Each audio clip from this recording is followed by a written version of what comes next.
Good morning class. आज हम पढ़ेंगे फिनोबार्बिटल। ठीक है, ये आपके ड्रग्स हैं, किसके? सेडेटिव और हिप्नोटिक्स के। कल हमने पढ़ा था कि सेडेटिव क्या होता है और हिप्नोटिक्स होता है। तो सेडेटिव क्या था आपका? जिसमें आप जिस ड्रग्स से आपको नींद ना आए, सिर्फ ड्राउजीनेस होगा, तो नहीं आएगी। ठीक है, लेकिन हिप्नोटिक्स क्या थे? हिप्नोटिक्स ऐसा ड्रग होता है जिसको लेने से आपको नींद आती है। ठीक है, तो ये था सेडेटिव और हिप्नोटिक्स। ठीक है, ये थे उसके स्टेजेस, किसके? स्लीप के कितने स्टेजेस होते हैं आपके? 4, 0 से लेके 4 तक। ठीक है, उसके बाद आपका क्या था? क्लासिफिकेशन सेडेटिव और हिप्नोटिक्स ड्रग दोनों के। तो क्लास 4, ये इसके 4 क्लास थे।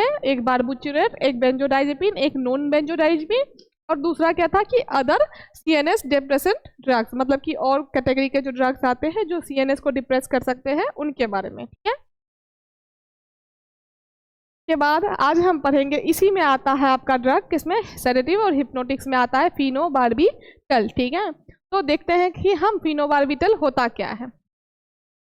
वैसे होता तो ड्रग्स है, लेकिन देखते हैं इसका काम क्या। फिनोबार्बिटल जो आपको मार्केट में मिलेगा वो टैबलेट के फॉर्म में भी मिल जाएगा, और आपको क्या कहते हैं, ओरली, हाँ, टैबलेट के फॉर्म में आपको मिल जाएंगे। ठीक है, तो ये सारे आपके कुछ इस तरीके के मार्केट में मिलेंगे भी।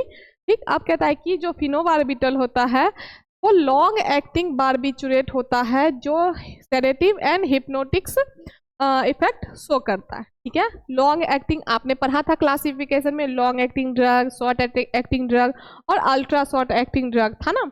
तो उसी में जो आपका लॉन्ग एक्टिंग ड्रग होता है उसमें एक आता है आपका फिनोबार्बिटल। ठीक है, तो फिनोबार्बिटल जो आपका है वो है कि लॉन्ग एक्टिंग बार्बिचुरेट होता है। ठीक है, जो कि प्रोड्यूस करता है सेडेटिव और हिप्नोटिक इफेक्ट दोनों को। ठीक है, कहता है कि it is primarily used as an anti convulsant and remains one of the oldest and most widely used drugs in epilepsy management. अब एंटी कन्वर्जन ड्रग होता है, तो एंटी कन्वर्जन, अब कन्वर्जन का मीन्स क्या होता है कि अचानक से आपके बॉडी में जैसे आप शिवरिंग होने लगे, आपका बॉडी अनकंट्रोल हो जाए, है ना, तो इसको हम क्या कहते हैं? कन्वर्जन। तो उसी कन्वर्जन को जो रोकने के लिए हम दवाई लेते हैं उसको हम कहते हैं एंटी कन्वर्जन ड्रग। जैसे कि जिसमें सीजर, एपिलेप्सी, इस तरीके की जो बीमारियां होती है, तो वो सारी चीज़ें आपको इसमें आती है। ठीक है, तो वही कहता है कि ये जो होता है उसका प्राइमरी यूज होता है as a anti convergent drug. उसके बाद कहता है कि ये सबसे ओल्डेस्ट और मतलब मोस्टली वाइडली यूज होने वाला ड्रग है, किसमें? एपिलेप्सी मैनेजमेंट में। एपिलेप्सी को मैनेज करने के लिए हम फिनोबार्बिटल को यूज करते हैं। बहुत ज़्यादा लोग इसको यूज करते हैं, मार्केट में इसकी बहुत ज़्यादा यूज होती है क्योंकि ये बहुत कॉमन यूज होने वाली ड्रग है। ठीक है, तो कहता है कि केमिकल फॉर्मूला जो आपका फिनोबार्बिटल का होता है वो आपका C12H12N2 और O3।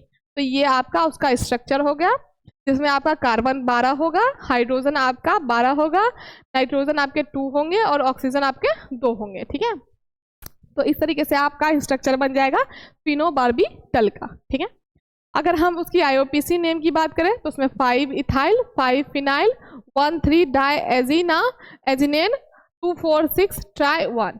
ठीक है, ये उसका IUPAC नेम हो जाएगा। ठीक है, अगर आपसे कोई पूछे फिनोबार्बिटल का IUPAC नेम क्या है, तो आपको बोलना है कि फिनोबार्बिटल का IUPAC name 5 ethyl, 5 phenyl, 1,1,3 डाइएजिनेन, 2,4,6 try, ये है। ठीक है, उसके बाद अगर हम बात करें फिजिकल प्रॉपर्टीज की, तो फिजिकल प्रॉपर्टीज में आपका क्या हो जाएगा? जो ये वाइट क्रिस्टलाइन पाउडर होता है, मतलब कि क्रिस्टलाइन वाइट कलर का क्रिस्टल पाउडर होता है, मतलब दाने के फॉर्म में होगा, उस तरीके का आपको दिखेगा। क्या कहता है कि हाइग्रोस्कोपिक होता है नेचर में। ठीक है, हाइग्रोस्कोपिक नेचर का होता है, मॉइस्चर को गेन कर लेगा। फिर कहता है freely soluble in water, soluble में वाटर में इजीली सॉल्यूबल होता है, और एल्कोहल में भी ये सॉल्यूबल होता है आपका। ठीक है,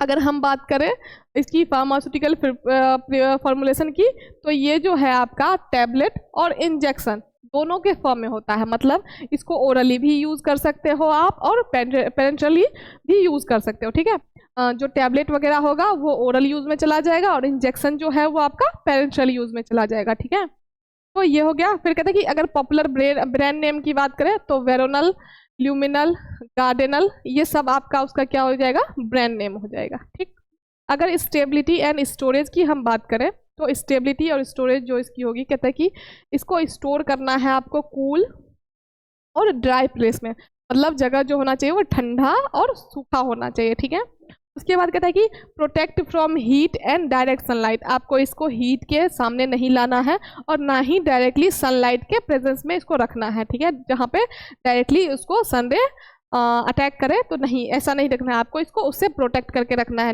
इसको बेसिकली आपको इसको लाइट में रखना ही नहीं है, चाहे वो आपका कोई हीट हो या फिर सनलाइट हो, दोनों के ही सामने इसको नहीं रखना आपको। ठीक है, अगर कहता है कि do not store in dam, जैसे कि आपका वार्म प्लेस होता है उसको हम कहते हैं डैम वगैरह, जहाँ पे बहुत वार्म, जैसे कि एग्जांपल किचन में बहुत गर्मी होता है क्योंकि खाना बनने टाइम बहुत ज़्यादा हीट प्रोड्यूस होता है वहाँ पे। ठीक है, तो इसलिए उस वैसी जगहों पे इसको स्टोर नहीं करना है आपको। फिर कहता है कि keep out reach of children, children के मतलब कि रीच में ना आए, चिल्ड्रन के पहुँच से, बच्चों के पहुँच से दूर रखना है आपको इसको, बच्चों के पहुँच में ना आए, बच्चे इसका यूज़ ना करें गलती से। ठीक है, फिर कहता है कि store at room temperature, do not refrigerate, room temperature पे इसको स्टोर करके आप सिंपली रख सकते हो। ठीक है, इसको रेफ्रिजरेट मत करो, रेफ्रिजरेटर का यूज़ मत करो। ठीक है, अगर हम इसकी डोज की बात करें तो इसकी इनिशियल डोज, मतलब जो ये लोडिंग डोज है उसी को हम इनिशियल डोज कहते हैं। अगर हम आईवी से इसको देंगे तो कहता है कि 15 to 20 mg kg per kg infused at 25 to 100 mg per minute. ठीक है, आप इसको पर मिनट के हिसाब से दे सकते हो। ठीक है, और पर केजी के हिसाब से। ठीक, तो कहता है कि मतलब कि पर मिनट आप इसको 25 से 100 mg दे सकते हो, और क्या कहते हैं पर केजी में जो इसका mg होगा वो 15 से 20 होगा। ठीक है, तो आप पहले पेशेंट का वेट वजन कर लोगे कि कितना उसका बॉडी वेट है, उसके हिसाब से आप उसको mg इन्फ्यूज़ करोगे। ठीक है, और कितने मिनट में आप उसको कितना mg दे रहे हो इसको डिनोट करोगे। और कहता है कि इसको may be repeated once after 10 times, आप इसको 10 बार के बाद एक बार आप इसको रिपीट कर सकते हो। ठीक है, अगर मेंटेनेंस डोज की बात करें, मेंटेनेंस डोज होता है मतलब रेगुलर डोज, मतलब जो पेशेंट को जनरली डेली बेसिस पे दिया जाता है। ठीक है, रेगुलर डोज भी आप उसको कह सकते हो, है ना। तो उसको वो जो होता है आपका वो 5 से 10 mg पर केजी होता है, मतलब पर केजी हिसाब से 5 से 10 mg आप उसको दे सकते हैं। अगर हम बात करें मेडिसिनल यूजेज की, तो मेडिसिनल यूज मतलब क्या होगा कि फिनोबार्बिटल का मेडिसिनल यूज क्या क्या हो जाएगा। तो कहता है कि treatment of generalize and partial seizure, मतलब जो आपका जनरलाइज और पार्शियल सीजर होता है में आप इसको यूज कर सकते हो, एक्सेप्ट एब्सेंस सीजर, मतलब कि तभी जब एब्सेंस सीजर ना हो।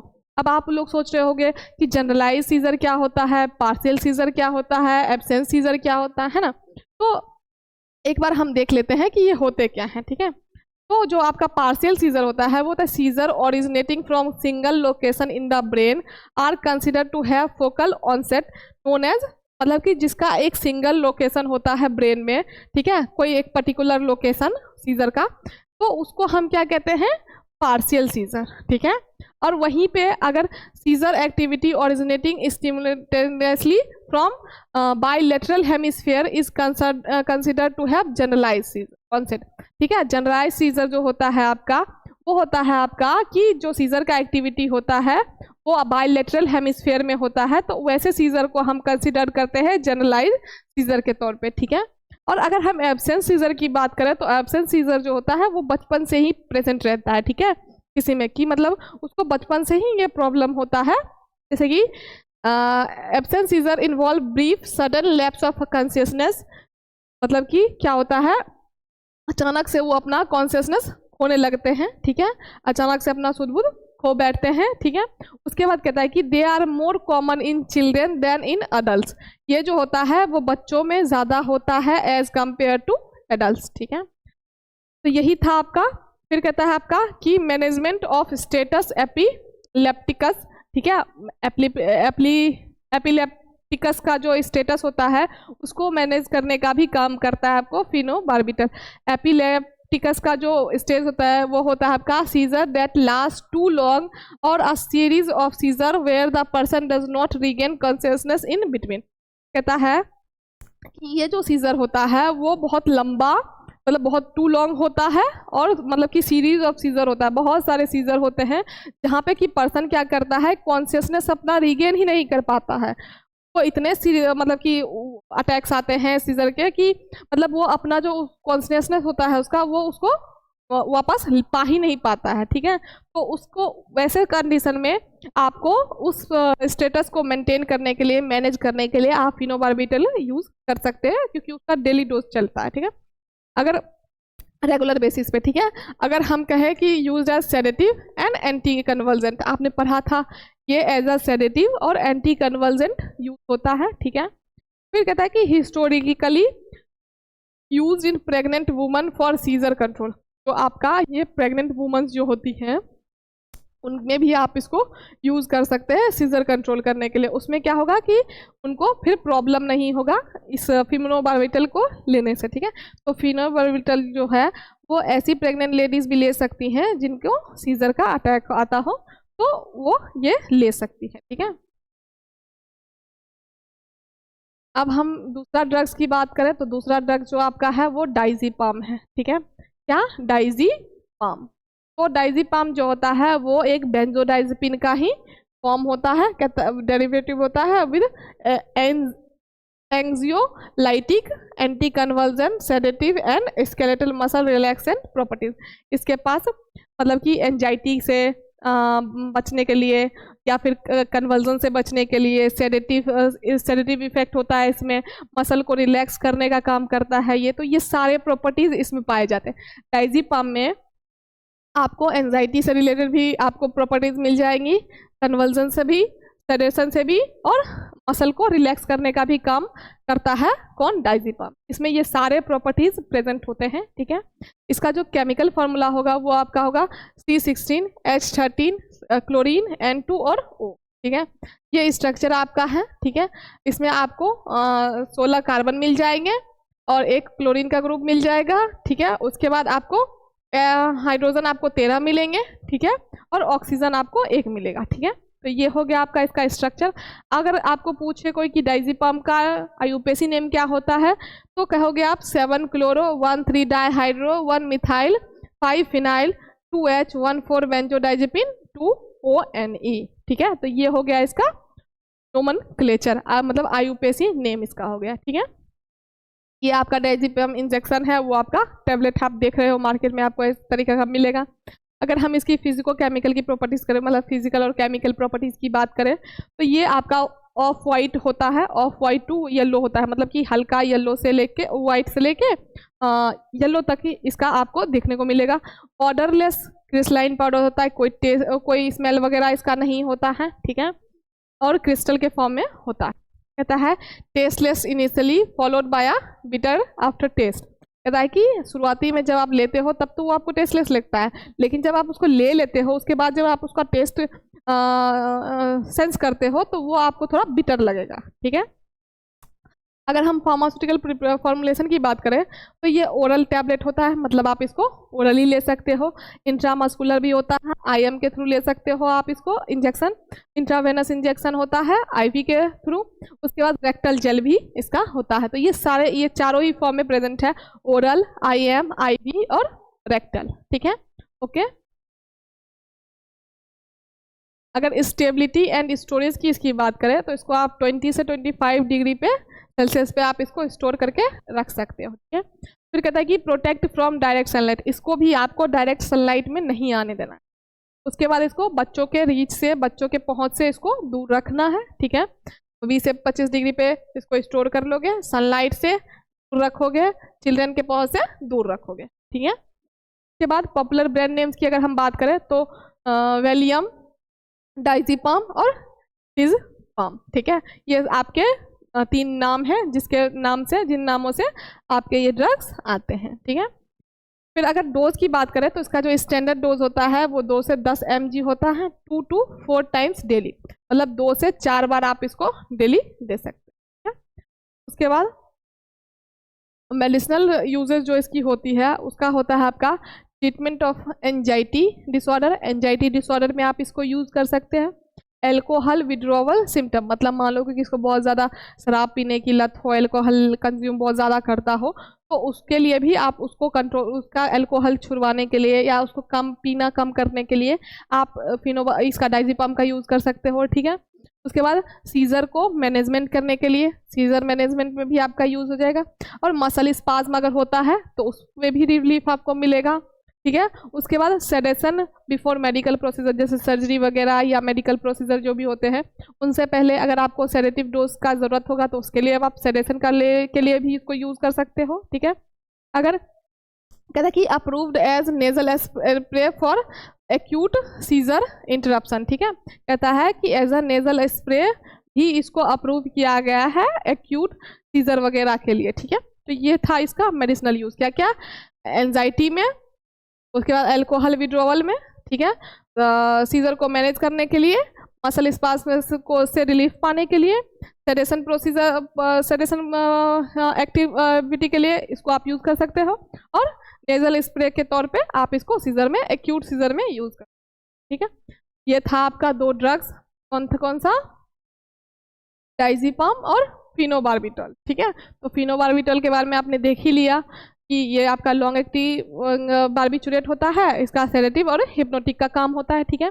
फिजिकल प्रॉपर्टी इसका आपने देख ही लिया था, क्रिस्टलाइन होता है, हाइग्रोस्कोपिक होता है, फ्रीली सोल्यूबल वाटर में होता है और सोल्यूबल होता है अल्कोहल में, ठीक है। फार्मास्यूटिकल फॉर्मुलेशन इसका देख ही लिए, टैबलेट के फॉर्म में और इंजेक्शन के फॉर्म में, दोनों ही फॉर्म में प्रेजेंट होते हैं।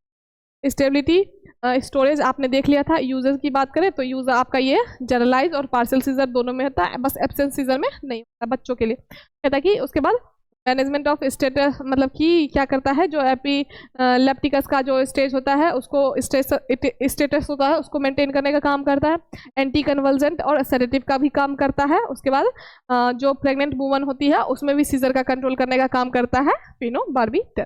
डायजेपाम में भी वही था कि डायजेपाम जो होता है वो बेंजोडाइजेपिन डेरिवेटिव होता है, ठीक है। उसमें भी एंजाइटी, कन्वल्जन, सेडेशन और मसल को रिलैक्स करने का, ये सारे ही प्रॉपर्टीज उसमें होते हैं, ठीक है।